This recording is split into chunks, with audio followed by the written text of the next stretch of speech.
తెలుగుదేశం కార్యకర్తలెవరూ వ్యక్తులుగా తప్పు చేసి వ్యవస్థకు చెడ్డ పేరు తేవద్దని విజయనగరం ఎంపీ అప్పలనాయుడు సూచించారు. తెలుగుదేశం కోటి మంది సభ్యుల కుటుంబం అనే విషయాన్ని మర్చిపోవద్దని మహానాడు వేదికగా తెలిపారు.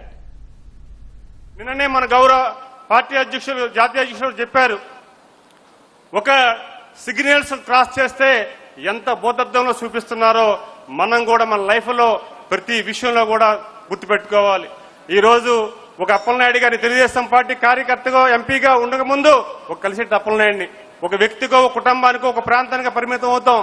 ఈ రోజు కోటి మంది కుటుంబం ఉన్న తెలుగుదేశం పార్టీకి ప్రతినిధులు మనం ఏ తప్పు జరిగినా సరే మనకి రాదు, మన పార్టీ వ్యవస్థకు వస్తుంది. వ్యవస్థలో భాగం మనం ఆ వ్యవస్థను ఎప్పుడు కాపాడుకోవాల్సిన అవసరం ఉందని కొంతమంది కార్యకర్తలకి నాయకులకి మీ ద్వారా తెలియజేసుకుంటూ మేము కూడా పాటిస్తూ ఒకటి చెప్తున్నాం సార్, మీరు ఏదైతే ఆశించారో ఏదైతే తెలుగుదేశం పార్టీ కార్యకర్తకి అప్పలనాయుడికి ఇస్తే యావత్ తెలుగుదేశం కార్యకర్తకి ఇచ్చినట్లే మీరు ఏదైతే గ్రహించి నారా లోకేష్ గారు సహకారంతో మాకు స్థానం కల్పింది ఈ పార్టీలో అదే స్థానాన్ని కాపాడుతారని ఈ వేదికతో తెలియజేసుకుంటూ థ్యాంక్ యూ ఆల్.